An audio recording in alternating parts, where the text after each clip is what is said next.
જનાદેશ છે, જનાદેશ જેની રાહ જોવાઈ રહી હતી। બે નાના નાના રાજ્યો છે, એક રાજ્ય છે, એક કેન્દ્રશાસિત પ્રદેશ છે, પરંતુ આ રાજ્યના પરિણામ શું આવે છે તેના પર દેશ આખાની નજર હતી, કારણ કે રાજનીતિ એટલી ગરમાયેલી હતી। એક તરફ એ પ્રદેશ છે કે જેના પર ભારતીય જનતા પાર્ટીએ 10 વર્ષ શાસન કર્યું અને આ વખતે પુનરાવર્તન થશે કે પરિવર્તન, એને લઈને ઘણી બધી અટકળો થઈ અને રાજનીતિ એટલા માટે ગરમાયેલી હતી કારણ કે કોંગ્રેસે પણ દમખમથી પ્રચાર કર્યો, પૂરજોશમાં પ્રચાર કર્યો અને એક માહોલ ઊભો થયો હતો, જેના કારણે કોંગ્રેસ તરફી માહોલ બનવાને કારણે કોંગ્રેસની જીત થશે એવું પણ ઘણા બધા લોકોનું કહેવાનું હતું। પરંતુ બીજી બાજુ જમ્મુ કાશ્મીર એક એવો કેન્દ્રશાસિત પ્રદેશ જે રાજ્ય હતો અને કેન્દ્રશાસિત પ્રદેશ બન્યો 5 વર્ષ પહેલા જ્યારે આર્ટિકલ 370 હટાવવામાં આવ્યો અને 2014 બાદ 10 વર્ષ પછી આ જમ્મુ કાશ્મીરમાં ચૂંટણી થઈ અને શું થશે, કારણ કે પહેલી વખત એવું થયું, ઐતિહાસિક ચૂંટણી એટલા માટે ગણાય કારણ કે કોઈ પણ જાતની કોઈ પણ હુમલા વગર, કોઈ પણ જાતની ખલેલ કે અવરોધ વગર શાંતિપૂર્વક રીતે આ પ્રદેશમાં ચૂંટણી થઈ હતી। પરંતુ આર્ટિકલ 370 હટાવ્યા બાદ ભારતીય જનતા પાર્ટી સતત દાવો કરી રહી હતી કે સુરક્ષા આ પ્રદેશમાં ખૂબ સારી વધી ગઈ છે, ખૂબ સારી રીતે આ પ્રદેશ જીવતો થઈ ગયો છે, આતંકથી ગ્રસ્ત આ પ્રદેશ હતો, આ ધરતી હતી, પરંતુ અમે સુધારો લાવ્યા છીએ અને એના પરિણામ દેખાશે એવું લાગતું હતું, પરંતુ પરિણામ શું આવ્યા છે એના પર પણ આપણે વાત કરીશું। શરૂઆત કરીએ હરિયાણાથી, કારણ કે હરિયાણા અત્યારે રાજનીતિ એટલા માટે ફરી ગરમાયેલી છે કારણ કે એક તરફ ભારતીય જનતા પાર્ટી કહી રહી છે કે આ લોકતંત્રની જીત છે, આ હરિયાણાની જનતાની જીત છે, કારણ કે ભારતીય જનતા પાર્ટી સતત ત્રીજી વખત જીતીને હેટ્રિક મારવામાં સફળ રહી છે, તો બીજી બાજુ કોંગ્રેસ કહી રહી છે કે આ તંત્રની જીત છે અને લોકતંત્રની હાર છે, કારણ કે હજુ પણ તેમને આ પરિણામો પર વિશ્વાસ નથી આવતો। કોંગ્રેસના નેતાઓ પવન ખેરા અને જયરામ રમેશે પ્રેસ કોન્ફરન્સ કરીને કેટલાક સવાલો કર્યા છે। તેમણે એમ પણ કહ્યું છે કે ઈવીએમમાં ગડબડ કરવામાં આવી છે, જેને લઈને પણ અમે ફરિયાદ કરીશું। અત્યારે જે રીતે સામે આવી રહ્યું છે, ધીમે ધીમે જીતના પરિણામો આવી રહ્યા છે, પરંતુ અત્યારે કોંગ્રેસ 35 બેઠકો પર આગળ છે, જ્યારે ભારતીય જનતા પાર્ટી 49 બેઠકો પર આગળ છે। આંકડામાં વધઘટ થતી રહે છે, ભાજપ ક્યારેક 48 થઈ જાય છે, કોંગ્રેસ 37 થઈ જાય છે, પરંતુ જ્યારે તમામે તમામ પરિણામો સામે આવશે ત્યારે ખબર પડશે। જો કે બહુ મોટા અંતરનો હવે કોઈ અવકાશ રહ્યો નથી અને ભારતીય જનતા પાર્ટી એટલા માટે ફરી એક વખત જીતશે એવી સંભાવના છે, પૂરેપૂરું એ નક્કી થઈ ગયું છે। અને શું પ્રતિક્રિયાઓ આવી રહી છે, કોણે કોણે શું કહ્યું, જે ખેમામાં સવારે ઉત્સવ હતો, ઉલ્લાસ હતો, ઉમંગ હતો, ઉજવણી હતો, ત્યાં સન્નાટો પ્રસરી ગયો છે અને બીજી બાજુ જ્યાં ચિંતા હતી, ઉચાટ હતો, એ ભારતીય જનતા પાર્ટીના ખેમામાં અત્યારે ઉજવણી છે।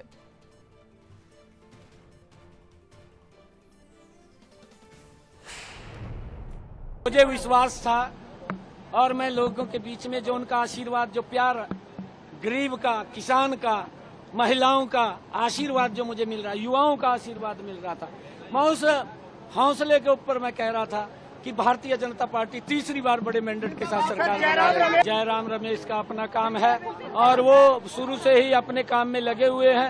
कभी अगर युवाओं की कोई लिस्ट निकालने की रिजल्ट बात हो, उसको भी रोकने के लिए चले जाते हैं, उनका काम है। पार्टी की नीतियों की जीत है और नरेंद्र मोदी जी जो देश को तेजी से आगे लेके जाना चाह रहे हैं, ये उसकी जीत है, लोगों के विश्वास की जीत है।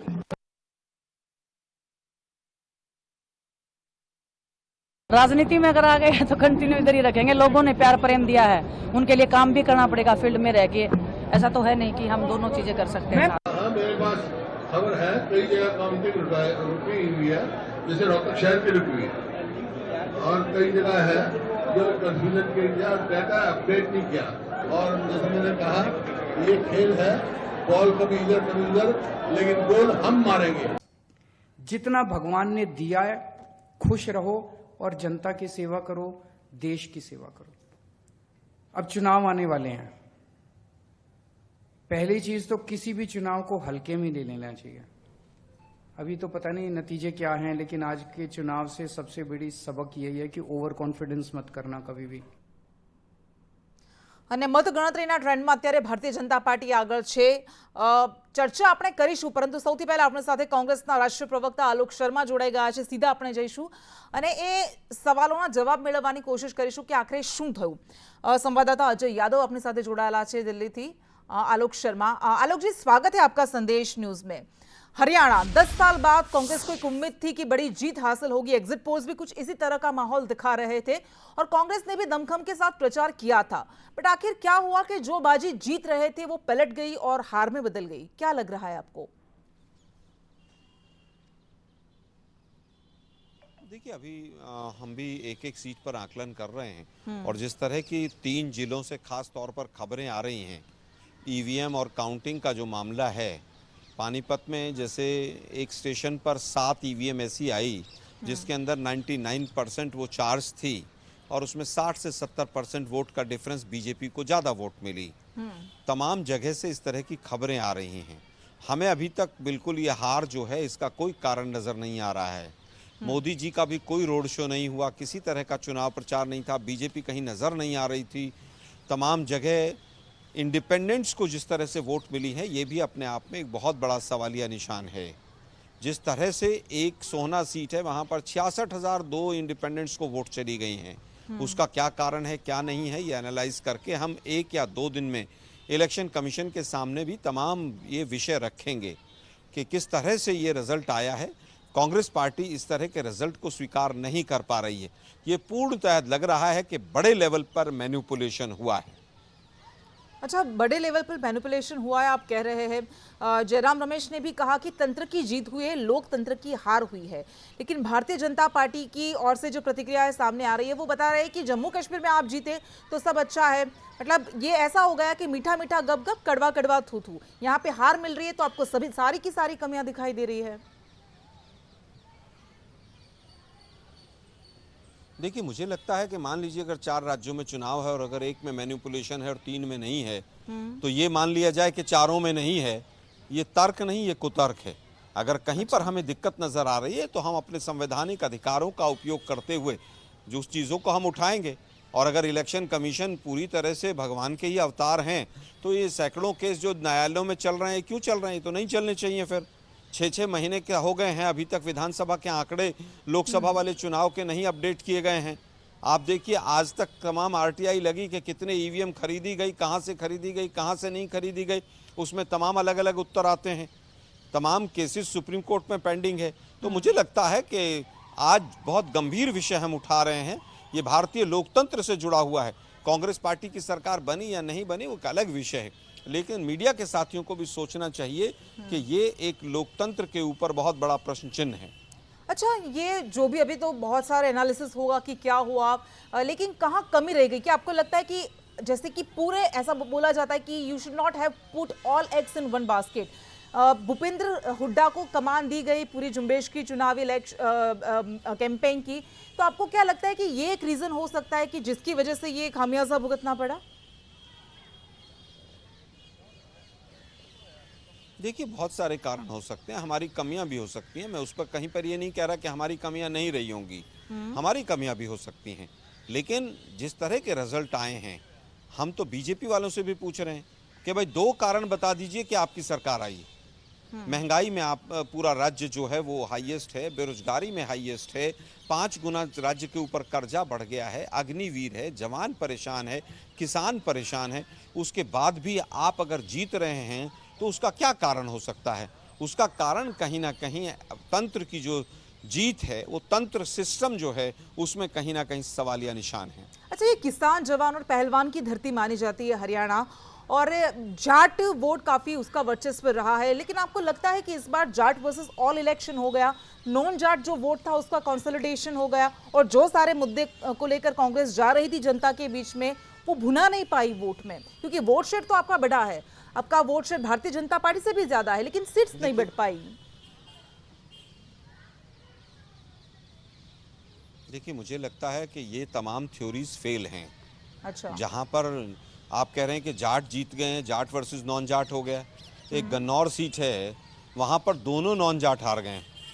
कांग्रेस से भी नॉन जाट है, बीजेपी से भी नॉन जाट है, और वहाँ पर इंडिपेंडेंट एक जाट जीत गया है। तो ये थ्योरी फेल हो जाती है। अभी मैंने सोहना का एग्जाम्पल दिया कि 2 इंडिपेंडेंट्स को 66,000 वोट मिले और वो दोनों ही नॉन जाट हैं। तो मुझे नहीं लगता कि ये थ्योरी कहीं पर भी सही बैठती है। जिस तरह से पानीपत में और 2-3 जिलों की जो हम बात कर रहे हैं, अभी एक बार पूरा आएगा आंकड़ा, उसके बाद हम इस पर एनालाइज करेंगे। कांग्रेस पार्टी इस तरह के नतीजों को ये देखती है कि कहीं ना कहीं लोकतंत्र के साथ छलावा हुआ है। अच्छा, एक मोरल बूस्ट होने की अपेक्षा थी इस रिजल्ट के साथ। आपको लग रहा था कि सरकार की वापसी होगी 10 साल के बाद, बट अभी हालांकि ये परिणाम आए हैं, तो आपको क्या लगता है महाराष्ट्र झारखंड जिसमें चुनाव होने वाला है, तो उस पर क्या असर होगी, या वो पूरी तरह से अलग होगा? देखिए अलग भी रहता है, लेकिन इस बात से भी नहीं इनकार किया जा सकता कि एक राज्य के रिजल्ट का दूसरे राज्य पर असर आता है। मैं इस बात को इनकार नहीं करता हूं, लेकिन हरियाणा की परिस्थितियां अलग थी और महाराष्ट्र की बिल्कुल अलग हैं। मुझे नहीं लगता कि बहुत ज़्यादा प्रभाव रहेगा, लेकिन फिर भी हमारे लिए अलर्ट होने का विषय है। और जिस तरह से लोकतंत्र में जो चीज़ें अब देखने को मिली हैं आज, ये कहीं ना कहीं चौंकाने वाली। ठीक है आलोक जी, बहुत बहुत धन्यवाद संदेश न्यूज़ के साथ बातचीत करने के लिए, थैंक यू। तो आलोक शर्मा હતા રાષ્ટ્રીય પ્રવક્તા કોંગ્રેસના, અને તેઓ કહી રહ્યા છે કે ભાજપે આખી મશીનરી લગાવી દીધી હતી, તંત્ર કામે લગાડી દીધું હતું। કયા કારણ છે કે જેના કારણે આ પરિણામ આવ્યા તેને લઈને અમે વિશ્લેષણ કરીશું, સમીક્ષા કરીશું અને ત્યારબાદ જોઈશું। પરંતુ એમણે આ પરિણામોને લઈને શંકા જરૂર ઊભી કરી છે, સવાલો પણ ઊભા કર્યા છે અને સાથે એ પણ વાત કહી છે, સ્વીકાર્યું પણ છે કે અમારે વધારે અલર્ટ રહેવાની જરૂર હતી।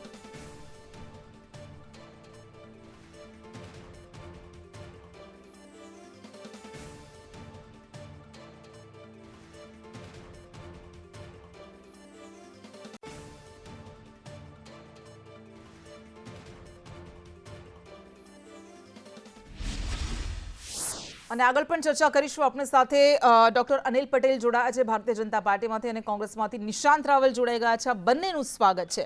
અનિલભાઈ, આ પરિણામ આવ્યા એ તો હકીકત છે, ઘણા બધા નેતાઓ છે પણ ભારતીય જનતા પાર્ટીના એ પણ ઓફ ધ રેકોર્ડ કહી રહ્યા છે કે ભાઈ આ તો અપેક્ષા નહોતી, આટલી બધી જીત આવી રીતે મળશે એ તો અપેક્ષા નહોતી। સામાન્ય રીતે આ પ્રકારના પરિણામ એ ભારતીય જનતા પાર્ટીના કાર્યકર્તા જે ધરાતલ પર કામ કરે છે, અને ખાસ કરીને જે કાર્યકર્તાઓ હરિયાણામાં કામ કરતા હતા એમની અપેક્ષા પ્રમાણેના જ પરિણામ છે। કદાચ બહારથી કોઈ લોકો આકલન કરતા હોય અને એમને સાચી જમીની હકીકતની ખબર ના હોય। હું ઘણી વખત હસતા હસતા કહું છું કે ભારતીય જનતા પાર્ટી હંમેશા જમીન પર જીતે છે, અને ડ્રોઈંગ રૂમમાં બેઠા બેઠા જ્યારે ટીવીની ચર્ચાઓ જુએ છે ત્યારે હારી જતી હોય છે। આ હરમેશના ઇલેક્શનમાં આ જ પ્રકારનો મોટે ભાગે ઓવરઓલ ટ્રેન્ડ દેખાય છે। તમે જુઓ કે કદાચ લોકસભાની ચૂંટણીમાં અલગ અલગ પ્રી પોલ, એક્ઝિટ પોલ જુદા જુદા પ્રકારના આવતા હતા, પરંતુ કેટલાક લોકો પ્રો ઇન્કમ્બન્સી એ ભારતીય જનતા પાર્ટીની કામ કરવાની પદ્ધતિ છે એ વાત ઘણા બધા લોકો સ્વીકારી શકતા જ નથી। એન્ટી ઇન્કમ્બન્સી એ વર્ષોથી આપણે કોંગ્રેસના રાજમાં, અન્ય પક્ષોના રાજમાં જુદા જુદા લોકોના સમયે આપણે જોઈ છે, પરંતુ નરેન્દ્રભાઈના આવ્યા પછી જે પ્રકારે એમની સરકારો કામ કરતી હોય છે, જે પ્રકારે સંગઠન અને સરકારનું સંકલન પ્રજા માટે થતું હોય છે, એના કારણે બાય એન્ડ લાર્જ કેટલાક અપવાદોના બાદ કરતાં ક્યાંક અમારું સંગઠન નબળું પણ હોઈ શકે, પણ બાય એન્ડ લાર્જ અમે 80થી 90% ચૂંટણીઓમાં અમે પ્રો ઇન્કમ્બન્સીના આધાર પર અમે ચૂંટણીઓ જીત્યા છે। બીજું જે પ્રકારે મેં આંકડા જોયા છે એમાં હરિયાણામાં છેક લેટેસ્ટ આંકડો નથી, પણ બપોરના આંકડા જે મેં જોયા છે એ પ્રમાણે વોટ શેર એ 49% છે ભારતીય જનતા પાર્ટીનો। એટલે કદાચ બપોર પછીના આંકડા જુદા હોઈ શકે, સમથિંગ છે, એટલે 49 પોઈન્ટ સમથિંગ છે, 39 પોઈન્ટ 40% કોંગ્રેસનો હતો, 40% 1%નો એટલે ડિફરન્સ। જે બપોરના જે મેં જોયા હતા આંકડા, કારણ કે હજુ કેટલીક સીટોનું કાઉન્ટિંગ બાકી એવું લાગે, કારણ કે 50, 49, 48, 37, 35, 36 થઈ રહ્યું છે, પણ કુલ મળીને મેં આલોક શર્માજીને સાંભળ્યા। જો લોકતંત્રમાં પ્રજાનો મેન્ડેટ દરેક પોલિટિકલ પાર્ટીએ સ્વીકારવો પડે છે। જમ્મુ કાશ્મીરમાં ભારતીય જનતા પાર્ટીએ કદાચ અમે જીતવાનો પ્રયત્ન પણ કર્યો, ન જીતી શકે, સરકાર અમે નહીં બનાવી શકીએ। કેટલીક જગ્યાએ કર્ણાટકમાં પણ અમે સરકાર ન બનાવી શક્યા, પરંતુ by and large Bharatiya Janata party જે લોકતંત્રમાં જે ચુકાદો આવે છે એ ચુકાદો હર હંમેશ સ્વીકારે છે, અને ક્યારેય એવું કહેતી નથી કે ભાઈ આ 5-7 કરોડ। જો કોંગ્રેસ પાસે એક એનું 5 થી 10 મુદ્દાઓનું તહોમતનામું છે, જ્યારે જ્યારે બી ચૂંટણી એ હારે છે ત્યારે એ જેમ આપણે પેલી પરીક્ષામાં ટીક મારીએ ને એમ કેટલાક મુદ્દાઓ પર ટીક મારી જાય છે। આ વખતે એમણે 11મો મુદ્દો એક નક્કી કર્યો, ઈસી પર આક્ષેપ તો કર્યો, પણ ઈસી ધીમે ધીમે પરિણામ ડિક્લેર કરે છે। કૃષ્ણા, હું તો ઘણા બધા કાઉન્ટિંગમાં ગયેલો છું। પણ શું કારણ હશે? કારણ કે મધ્યપ્રદેશમાં પણ આવું થયું હતું કે જો લગભગ 2 કલાક સુધી હું કોઈ જ સમજાવું, અપડેટ નથી. કૃષ્ણ હું સમજાવું. હા. ઓવરઓલ દરેક પોલિટિકલ પાર્ટી અને અપક્ષના પણ ત્યાં પ્રતિનિધિ હોય છે. મતગણતરી કેન્દ્રોમાં દરેક ટેબલ પર હોય છે. એ આખા એક રાઉન્ડની ગણતરી એવરેજ 10 થી 11 ટેબલ મૂકવામાં આવે છે. તો એક ગણતરી રાઉન્ડની થઈ જાય પછી એ જે ઈવીએમનો જે આંકડો આવ્યો હોય એ ઓરિજિનલ બધા સાથે ટેલી કરીને એમાં બધાની સહી લેવામાં આવે છે. ત્યારબાદ જે મુખ્ય ટેબલ હોય ત્યાં આગળ એ બધા આંકડા જાય છે. એ આંકડાના બધા જુદા જુદા પ્રકારના ક્રોસ વેરિફિકેશન થાય છે અને ક્રોસ વેરિફિકેશન પછી ઇલેક્શન કમિશન એટલે કલેક્ટર પાસે ત્યાંના જે ઇન્ચાર્જ હોય એની પાસે જાય છે.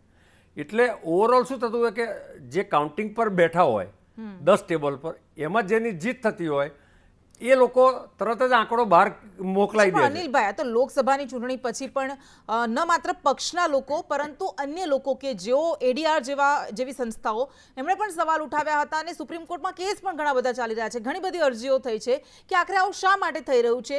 બીજા દિવસે આંકડા જાહેર કરવામાં આવે છે તો આટલો બધો સમય કેમ લાગે છે? એવા પણ ઘણા બધા સવાલ અને એના કારણે પારદર્શિતા અને નિષ્પક્ષતા પર સવાલ ઊભા થાય છે. જવાબ લઈશું. હા, આપની સવાલ પાસે કરવો જ જોઈએ ઊભો. પરંતુ કોંગ્રેસે આજ દિન સુધી જેટલા સવાલો કર્યા છે ઈસીની સામેના અને એમાં ઘણા બધામાં કોર્ટમાં પણ ગયા છે, તો એમાં કોંગ્રેસ એક પણ વખત પોતાનો પ્રશ્ન સાચો જ એવું સાબિત કરી શકી નથી. પહેલો વિષય. બીજો વિષય લોકશાહી છે ભાઈ, એમાં હાર કે જીત તો થવાની છે અને જ્યાં જ્યાં બાયપોલર ઇલેક્શન હોય છે, જ્યાં બે પક્ષ કોંગ્રેસ અને ભાજપ વચ્ચેની લડાઈ છે ત્યાં હર હંમેશ કોંગ્રેસ હારતી આવી. આવીશું આપની પાસે કારણ કે આપણે બધાની શરૂઆતી પ્રતિક્રિયા લઈ લઈએ. નિશાંત રાવલ પણ આપણી સાથે જોડાયા છે અને જયેશ ઠકરાર રાજકીય વિશ્લેષક છે, તેઓ પણ આપણી સાથે જોડાયેલા છે. નિશાંતભાઈ, આપની પાસે આવીશું. અનિલભાઈ જે પણ કહ્યું એના જવાબો આપની પાસેથી મેળવીશું, પરંતુ જયેશ ઠકરાર રાજકીય વિશ્લેષક છે તેમની પાસે જઈએ. જયેશભાઈ, આ બંને ચૂંટણીઓ મહત્વપૂર્ણ હતી, ન માત્ર બંને રાજ્યો માટે પરંતુ આવનારી વિધાનસભાની ચૂંટણીઓ માટે પણ, કારણ કે લોકસભામાં જે પરિણામો આવ્યા એ ભારતીય જનતા પાર્ટીએ જેવી અપેક્ષા રાખી હતી એવા પરિણામો નહોતા આવ્યા અને એવું થઈ રહ્યું હતું કે કોંગ્રેસ ફરી પાછી શામરૂગની જેમ બેઠી થઈ રહી છે અને એટલા માટે હરિયાણા ખૂબ મહત્વપૂર્ણ રાજ્ય છે. પરંતુ આજે આંકડાઓમાં ફેરફાર થયો અને સપના કોંગ્રેસના ચકનાચૂર થઈ ગયા છે. તમે આ પરિણામોને કઈ રીતે જુઓ છો?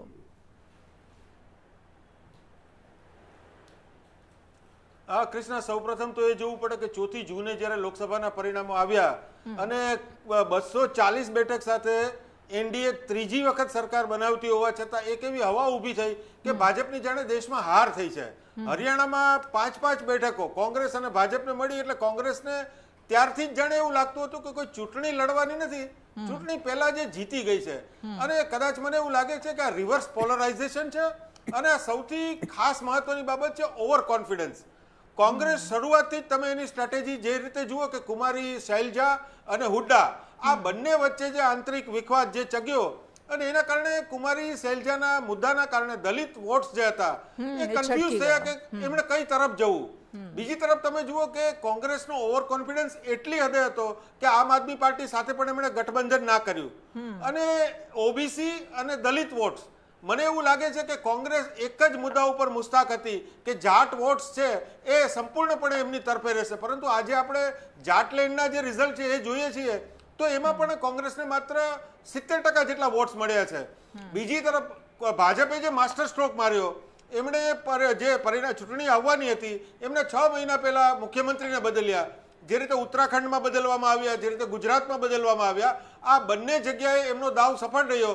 એ જ રીતે એ જ મુદ્દા ઉપર એમણે નાયબસિંહ સૈનીને મુખ્યપ્રધાન બનાવ્યા અને છેલ્લા 6 મહિનામાં તમે જુઓ કે નાયબસિંહ સૈનીએ જે પ્રકારે અગ્નિવીરનો મુદ્દો કોંગ્રેસે ઉછાળ્યો હતો એમની સામે ઘણું બધું કામ કર્યું. તો મને લાગે છે કે ભાજપે એમના જે સાયલેન્ટ વોટર્સ અને ખાસ કરીને એમના કાર્યકરો એ કોંગ્રેસે જે હવા બનાવી હતી, પછી જય જવાન જય કિસાન અને જે રીતે જય પહેલવાન, આ તમામ મુદ્દાઓની જે હવા ઊભી કરી હતી એની સામે ગ્રાસરૂટ ઉપર ભાજપે માસ્ટર કાર્ડ ઉતર્યું અને નાયબસિંહ સૈનીને મુખ્યપ્રધાન પદે બેસાડી અને એમણે જે વિજય મેળવ્યો છે, મને લાગે છે કે કોંગ્રેસ માટે આ એક મોટો ફટકો છે. અચ્છા જયેશભાઈ, જમ્મુ કાશ્મીરની આપણે વાત કરીએ, જમ્મુ કાશ્મીરની આપણે વાત, હરિયાણામાં આટલો મોટો ઉલટફેર થયો, લોકોની અપેક્ષા એક્ઝિટ પોલ્સ ફરી પાછા ઊંધા માટે પછડાયા એટલા માટે વધારે ચર્ચા થઈ રહી છે, પરંતુ જમ્મુ કાશ્મીર કે જે આર્ટિકલ 370 હટાવ્યા બાદ પહેલી વખત ચૂંટણી થઈ અને એક એવો પ્રદેશ કે જેને રાજ્યમાંથી સીધો કેન્દ્ર શાસિત પ્રદેશ બનાવી દેવાયો, બંને પક્ષે વાયદા કર્યા કે ફરી પાછું રાજ્ય અમે બનાવીશું, પરંતુ આ બધા વચ્ચે નેશનલ કોન્ફરન્સ અને કોંગ્રેસનું ગઠબંધન અહીંયા બાજી મારી ગયું છે, જ્યારે ભારતીય જનતા પાર્ટી ગત વખતે પણ 25 બેઠકો જીતી હતી અને આ વખતે પણ એમાં કંઈ બહુ વધારે મોટો ફરક નથી પડ્યો, 29 બેઠકો જીતી છે અને પણ બધી જમ્મુમાં, કાશ્મીરમાં ખાતું ખોલાવવામાં અસફળ રહી છે, નિષ્ફળ રહી છે. તો તમને શું લાગે છે કે એ જે આખું સુરક્ષા સિક્યોરિટીને લઈને નેરેટિવ ઊભો થયો હતો અને હકીકત પણ છે, પણ એ અહીંયા ભારતીય જનતા પાર્ટી માટે વોટમાં તબદીલ ન થયો વેલીમાં?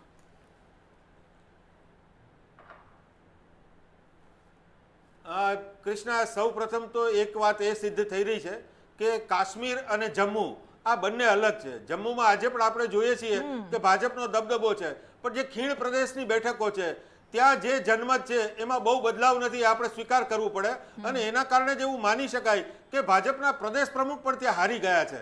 બીજી તરફ ફારૂક અબ્દુલ્લા કે જે પોતે 2 બેઠકો ઉપરથી લડ્યા, બડગામ સહિતની, તો બંને બેઠકો ઉપર એ જીત્યા છે. તો મને એવું લાગે છે કે કોંગ્રેસ હંમેશા એમની જે ગઠબંધનની રાજનીતિ છે એમાં એ હંમેશા સફળ રહે છે અને એના જ કારણે તમે જુઓ કે કોંગ્રેસને એટલી બેઠકો નથી પડી. સિંગલ લાર્જેસ્ટ પાર્ટીઓની રેસમાં તમે જુઓ તો નેશનલ કોન્ફરન્સ અને બીજેપી જ છે, પરંતુ કોંગ્રેસે જે ગઠબંધન કર્યું એટલે એમના વોટ કપાયા નહીં. હરિયાણામાં પરિસ્થિતિ તદ્દન અલગ જ હતી, પરંતુ કાશ્મીર છે મને લાગે છે એક ફ્લેગશિપ સ્ટેટ છે અને ત્યાં બીજેપીને 370 હટાવ્યા પછી નવી રોજગારીનું સર્જન, લદ્દાખમાં ટુરિઝમનો વિકાસ, આવા ઘણા બધા કામો ત્યાં કર્યા, નવા કોન્ક્લેવ ત્યાં કર્યા. પરંતુ મને એવું લાગે છે કે ખીણ પ્રદેશમાં જ્યાં આમ આદમી પાર્ટીએ એન્ટ્રી કરી છે આ વખતે કાશ્મીરમાં, ત્યાં ભાજપ માટે મને એવું લાગે છે કે સંપૂર્ણપણે લોકો એમની હજુ એના માટે ચઢાણ કપરા છે અને માત્ર આપણે જમ્મુ કાશ્મીર ધરતી છે, ત્યાં લોકો રહે છે, એટલે માત્ર સુરક્ષાના આર્ટિકલ 370 ના મુદ્દા પર જ એવું નથી, કારણ કે ત્યાં પણ બેરોજગારીનો મુદ્દો છે, ત્યાં પણ ડ્રગ્સનો મુદ્દો છે, ઘણા બધા મુદ્દા છે અને એનું પણ ઉકેલ તો લાવવો જ પડશે, કારણ કે વસ્તી રહે છે, લોકો રહે છે, ત્યાં એમના જીવન સાથે સંકળાયેલા મુદ્દા છે. નિશાંત રાવલ આપની પાસે આવે, ખૂબ સાચી વાત હમણાં કહી અને કે ભારતીય જનતા કોંગ્રેસ જ્યારે ગઠબંધનમાં લડે છે ત્યારે ફાયદો થાય છે. લોકસભામાં આપણે યુપીમાં પણ જોયું, મહારાષ્ટ્રમાં પણ જોયું અને અત્યારે જમ્મુ કાશ્મીરમાં પણ જોયું, પરંતુ પ્રિયંકા ચતુર્વેદી જે કોંગ્રેસના ભૂતપૂર્વ પ્રવક્તા હતા અને અત્યારે શિવસેના ઉદ્ધવ ઠાકરે ગુટમાં છે, તેમણે પણ કહ્યું કે કોંગ્રેસ અને ભાજપની સીધી લડાઈ જ્યારે હોય છે ત્યારે કોંગ્રેસ નથી જીતી શકતી, એ નિષ્ફળ રહે છે, કોંગ્રેસે રણનીતિ બદલવાની જરૂર છે.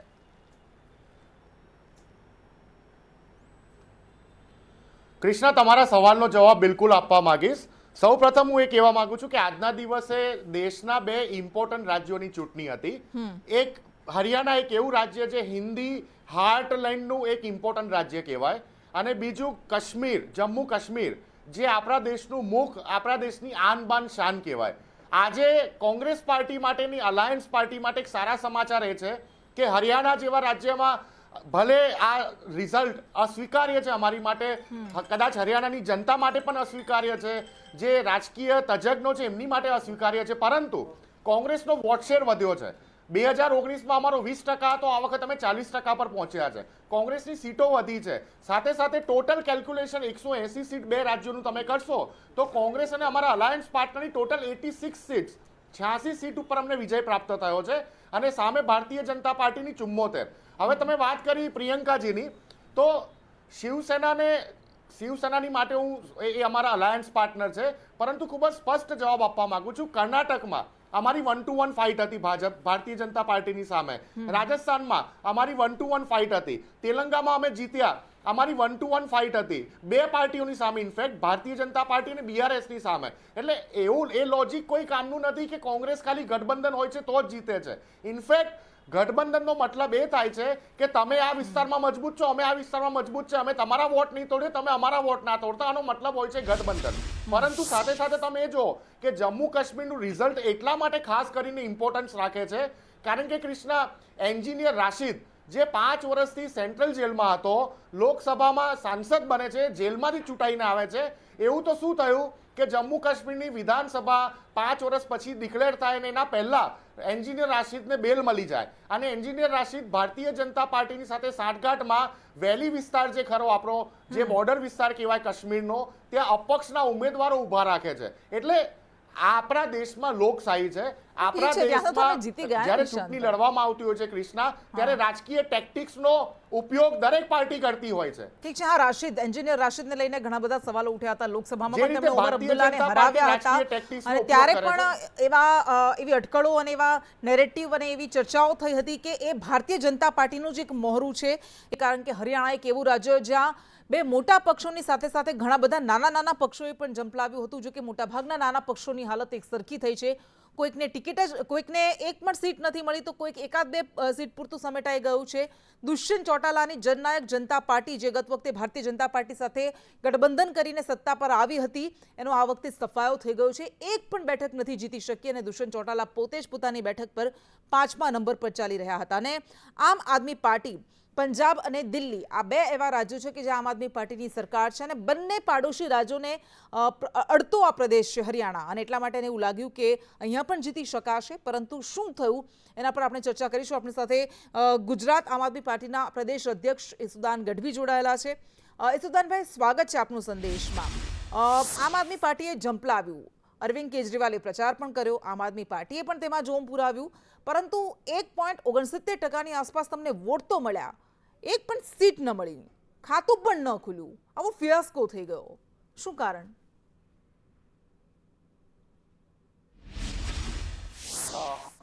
બિલકુલ, સંદેશ ન્યૂઝને હું તો ખૂબ ખૂબ આભાર માનું છું કે અમને બોલવાની તક આપી. સામાન્ય રીતે કૃષ્ણાબેન, જ્યારે ચૂંટણીઓ લડાતી હોય ત્યારે એક માહોલથી, એક એજન્ડાથી, એક ગેરંટીઓથી અથવા તો આશા અપેક્ષાઓ ઉપર ચૂંટણીઓ લડાતી હોય છે. સામાન્ય રીતે હરિયાણા ચૂંટણીની જો વાત કરીએ તો હરિયાણા ચૂંટણીમાં ઇન્ડિયા ગઠબંધનમાં આમ આદમી અને કોંગ્રેસ એક તબક્કે સહમતિ સધાઈ હતી. પછી ક્યાંક સીટને લઈને કંઈક પ્રોબ્લેમ થયો હશે. સાથે અરવિંદજી પોતે જેલમાં હતા, એના કારણે કદાચ કમ્યુનિકેશન ગેપ રહ્યું હોઈ શકે. કારણ કે એ તો અમારી જે પરિણામો ઉપર અમારી શીર્ષ નેતૃત્વ છે એ ચૂંટણીના પરિણામોને એનાલિસિસ કરશે. સવાલ એ છે કે હરિયાણામાં ભાજપ છે એ ઘૂસી નહોતી શકતું ગામડામાં. ઇવન એમને કેન્ડિડેટો પૂરતા નહોતા મળતા. ઇવન એક માહોલ જ એવો હતો, કારણ કે દીકરીઓ ઉપર અત્યાચાર થયું હતું, કિસાનો ઉપર, ખેડૂતો ઉપર અત્યાચાર થયું હતું, અને એવું કહેવાતું હતું કે ડબલ ડિજિટમાં ભાજપ નથી આવી રહ્યું. છતાંય ભાજપ ત્યાં આવ્યું છે. એમના માટે હું ભાજપને અભિનંદન આપું છું, કારણ કે કોઈ પણ પાર્ટી જીતતી હોય તો સ્વાભાવિક છે હાર જીત તો રહેવાની. પણ અલ્ટિમેટલી સવાલ એ છે કે આ ચૂક ક્યાં રહી ગઈ. ઇવન આમ આદમી પાર્ટીમાં અમારે પણ, અમને જો અત્યારે તો 0.5% પહેલી વખત ત્યાં લડી છે, પહેલી વખત 0.5% વોટ મળ્યા છે. સાથે સાથે કેટલાક ઉમેદવારો અમે જોયું કે ખૂબ સારા મત મળ્યા છે. હજી જો કે બધા ફાઇનલ આંકડા મારી પાસે નથી આવ્યા, પરંતુ જે મેં જોયા છે ઘણી જગ્યાએ એમાં ખૂબ સારું એવું પરફોર્મ પણ જોવા મળી રહ્યું છે. પણ અલ્ટિમેટલી ક્યાંક બની શકે કે સમય ઓછો પડ્યો હોય ઉમેદવારોને, અથવા તો પ્રચારમાં અરવિંદજી છેલ્લા 10 કે 12 દિવસ જ બહાર આવી શક્યા હતા. લગભગ ઓલમોસ્ટ ચૂંટણીનું આખું પીરિયડ હતું એમાં અરવિંદજી જેલમાં રહ્યા હતા. એક ફેક્ટર પણ કદાચ કામ હોઈ શકે, કારણ કે અરવિંદજીના ચહેરા ઉપર આખા ઇન્ડિયામાં, ભારતમાં આમ આદમી પાર્ટી આગળ વધી રહી છે. એક ચહેરા પર તમારે આખા દેશમાં ચૂંટણી લડવી છે તો પછી શું થવાનું છે એ સવાલ પર પણ આવીશ. પરંતુ આપના રાજ્યસભા સાંસદ છે સ્વાતિ માલીવાલ, તેમણે પોતે એવું કહ્યું છે કે તમે મારા પર બીજેપીના એજન્ટ હોવાના આરોપ લગાવો છો, પરંતુ ખુદ પોતે આમ આદમી પાર્ટી એ ઇન્ડિયા અલાયન્સ સાથે ગદ્દારી કરીને કોંગ્રેસના વોટ કાપ્યા છે. અને એટલું જ નહીં, અરવિંદ કેજરીવાલનું હોમ સ્ટેટ છે હરિયાણા, ત્યાં એ જામીન પણ નથી બચાવી શક્યા. આમ આદમી પાર્ટીના મોટા ભાગના ઉમેદવારોની ડિપોઝિટ ડૂલ થઈ ગઈ છે. કૃષ્ણબેન, સામાન્ય રીતે જ્યારે કોઈ પણ પાર્ટીના સભ્ય બને, રાજ્યસભાના સભ્ય બનીને આમ આદમી પાર્ટીમાંથી રાજ્યસભાના સભ્ય બન્યા છે, અને એમને પ્રોબ્લેમ હોય તો ખરેખર તો આમ આદમી પાર્ટીમાં તેમને રાજીનામું આપવું જોઈએ. એમાં મારે નથી પડવું. પણ સવાલ એક બીજી વસ્તુ તમને કહું, દરેક ચૂંટણી છે એ એના એજન્ડા ઉપર અને ચૂંટણી કઈ છે એના ઉપર, એનો ચહેરો કયો છે એના ઉપર લડાતી હોય. તમે જુઓ, કોર્પોરેશનની ચૂંટણી હોય તો કોર્પોરેશનમાં હમણાં એમસીડીમાં આમ આદમી આવ્યું, 10 વર્ષથી આમ તો સત્તામાં હતું. તો લોકસભા 2014 7 સીટ નરેન્દ્ર મોદીજીના નામ ઉપર ગઈ દિલ્હીમાં. 15 આવે છે 67 સીટ 70માંથી અરવિંદ કેજરીવાલજીને મળે છે, એ જ પબ્લિક છે. વિધાનસભાના ચૂંટણીના પરિણામો અલગ હોય, એના એજન્ડા અલગ હોય, એમના મુદ્દાઓ અલગ હોય, લોકસભામાં અલગ હોય. એવી જ રીતે જ્યારે નગરપાલિકા પાલિકામાં હોય એમાં પણ અલગ હોય, અલગ અલગ મુદ્દા ઉપર ચૂંટણીઓ લડાતી હોય. મને એવું લાગે છે કે અરવિંદજી જેલમાં રહેવાના કારણે એ ફૂલ ફ્લેજમાં ત્યાં પ્રચાર ન કરી શક્યા. બીજી બાજુ કોંગ્રેસ એકલા હાથે ત્યાં પહોંચી નહીં શકે એવું બની શકે, અને સાથે સાથે બીજા કેટલા બધા પક્ષો ચૂંટણીઓ લડતા હતા. એ જ ઈસુદાનભાઈ, સવાલ તો એ જ થઈ રહ્યો છે કે કોંગ્રેસને આટલી બધી સીટ્સ જોઈતી હતી આમ આદમી પાર્ટીને કોંગ્રેસ પાસે, પણ પોતે 89 બેઠક પર લડી અને એક પણ બેઠક એ નથી જીતી શકી. તમે કહો છો કે કારણ કે અરવિંદ કેજરીવાલ પ્રચાર ન કરી શક્યા, પરંતુ કોઈ પણ રાજ્યમાં તમે જ્યારે પ્રચાર કરો છો, કોઈ પણ રાજ્યમાં જ્યારે તમે ચૂંટણી લડો છો, ત્યાં તમારું સ્થાનિક સંગઠન હોવું જોઈએ, ત્યાં તમારી પાસે ચહેરાઓ હોવા જોઈએ, મજબૂત રણનીતિ હોવી જોઈએ. કંઈ જ ન હોય, માત્ર અરવિંદ કેજરીવાલના ચહેરા પર આખા દેશમાં ચૂંટણી લડાશે તો તમને લાગે છે કે બધે સફળતા મળશે? ના, જુઓ, એક વસ્તુ સમજવાની કૃષ્ણાબેન કોશિશ આપણે કરવી પડશે. આમ આદમી પાર્ટી જ્યારે પહેલી વાર, કોઈ પણ પાર્ટી હોય, પહેલી વાર લડવા જાય એટલે પગેરું મારતી હોય, એટલે એ સ્વાભાવિક છે કે કેટલાક ઉમેદવારો મજબૂત બીજી પાર્ટીના હોય એને લડાવતી હોય, સારા હોય કેન્ડિડેટો એને લડાવતી હોય, સંગઠન મજબૂત કરતી હોય, સંગઠન થતું આવી રીતે હોય. તમે જુઓ, ગોવામાં 2 સીટ આવી હતી આમ આદમી પાર્ટીની પહેલા ઝાટકે, ગુજરાતમાં 5 સીટ આવી. એ આમ જોતા નાની સૂની વાત નથી. અને સૌથી વધુ 11 વર્ષમાં કોઈ ગ્રો પાર્ટી કરતી હોય તો એ એકમાત્ર આમ આદમી પાર્ટી છે. ભાજપ 1987માં 2 સીટ હતી, એને ગ્રો કરતા આમ તો જનસંખ્યા છે, કેટલા વર્ષો લાગી ગયા. તો સવાલ એ છે કે આમ આદમી પાર્ટી એની રણનીતિથી જ જાય છે. એમાં આમ આદમી પાર્ટીના જે સુપ્રીમોને જ્યારે જેલમાં નાખ્યા, મને લાગે છે કે અરવિંદજીના ચહેરા ઉપર જો અરવિંદજી બહાર હોત તો કદાચ અત્યારે પરિણામ બહાર હોત. ગઠબંધનની અરવિંદજી તો લોકસભા વખતે પણ બહાર હતા, પણ ક્યાં વધારે કોઈ ફાયદો થયો દિલ્હીને આમ આદમી પાર્ટીમાં? ખેર, તમને નથી લાગતું, તમે ગોવાની વાત કરી, ગોવામાં કંઈ વધારે ખાસ ફાયદો નથી થયો. હા, પંજાબ અને દિલ્હીમાં તમારી સરકાર બની, ગુજરાતમાં તમને 12% વોટ મળ્યા, 5 સીટ મળી, પરંતુ ગોવા જેવા જ હાલ હરિયાણામાં પણ થયા છે, બહુ સારું કંઈ પરિણામ નથી આવ્યું. તો તમને નથી લાગતું કે સ્ટ્રેટેજિક કોલિશન, એક વ્યૂહાત્મક ગઠબંધનની જરૂર છે? બધી જ જગ્યાએ કે એકલા દમ પર ન જીતી શકાય. તમને લાગે છે કે આ સ્વીકારવાની જરૂર છે? હા, એટલે એ જ હું કહું છું ને. માની લો કે અમે પોતે અહીંયા વિચાર કરો કે 2022ની ચૂંટણી લડાઈ, એટલે મારો ચહેરો હતો, અરવિંદજીનો ચહેરો હતો, ક્યાંક લોકો, અરવિંદજી છે અમારા એ વિચારધારા છે, શિક્ષણની નીતિમાં એમની ગેરંટીઓ એને પૂરી કરી છે, ત્યાં દિલ્હીમાં એમણે પ્રૂવ કરીને બતાવ્યું છે. અને તમે જુઓ, ભાજપે આટલા વર્ષો બાદ અરવિંદજીની ગેરંટીઓના શબ્દ ચોરવું પડ્યું છે. આ નાની સૂની વાત નથી. માની લો કે પેલા એને શું આવતા હતા, સંકલ્પ પત્ર ને ફલાણા પત્ર ને ઢીકડા પત્ર, હવે આવે છે મોદીની ગેરંટી.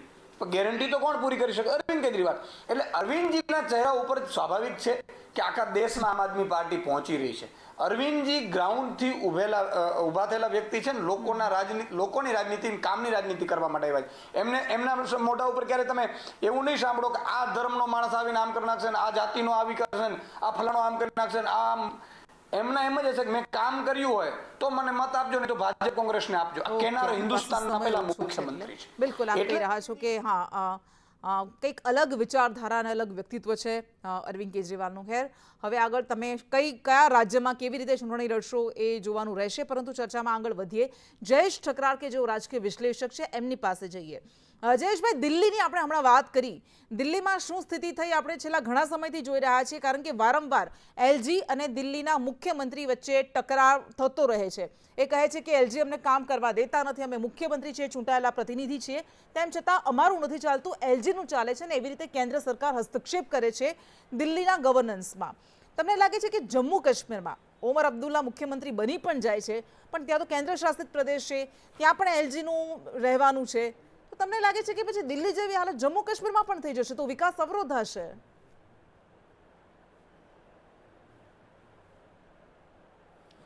કૃષ્ણા, ચોક્કસપણે કાશ્મીરમાં જે હવે પછીનું ચેપ્ટર છે, અને એમાં પણ ડ્રાઇવિંગ સીટ ઉપર ભલે ઓમર અબ્દુલ્લા હોય, પણ ફારૂક અબ્દુલ્લા જ્યાં સુધી સુકાન સંભાળી રહ્યા છે ત્યાં સુધી આગામી દિવસો કેન્દ્ર સાથે ઘર્ષણના જ રહેવાના છે. જે દિલ્હીમાં આપણે વર્ષોથી જોઈએ છીએ એ હવે કાશ્મીરમાં જોવાનું છે. દિલ્હી તો હજુ પણ કેટલાક પાયાના પ્રશ્નો બાબતે ઘર્ષણ થાય છે, જ્યારે કાશ્મીરમાં તો નેશનલ સિક્યોરિટીના મુદ્દા છે. અને તમે ફારૂક અબ્દુલ્લાની વિચારધારા જુઓ અને કેન્દ્રમાં રહેલી સરકારની વિચારધારા જુઓ તો આસમાન જમીનનો ફરક છે.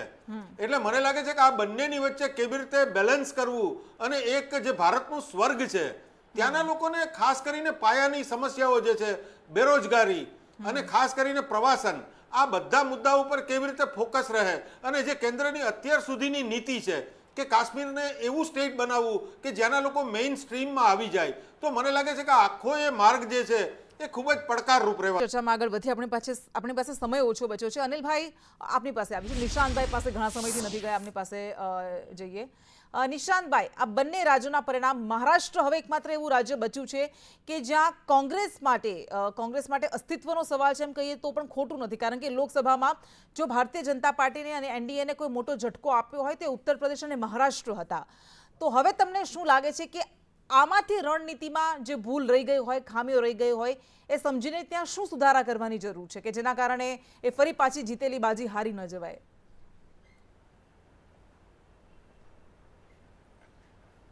કૃષ્ણા, બિલકુલ અમે પણ એક રાષ્ટ્રીય પાર્ટી છે.